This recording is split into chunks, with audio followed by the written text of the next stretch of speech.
auto పని SI గారికి చెప్పింది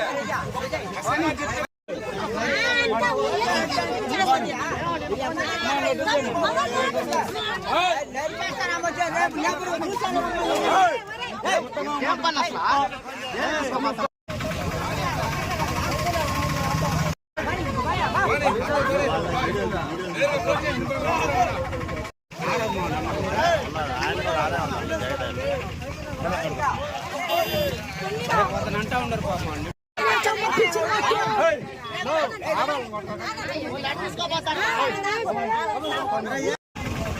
ఆటో కూడా వెళ్తేనా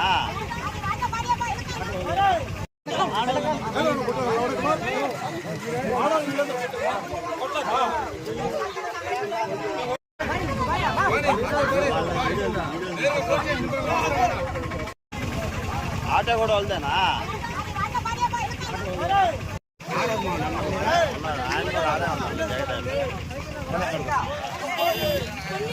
అంటా ఉన్నారు పాపం అండి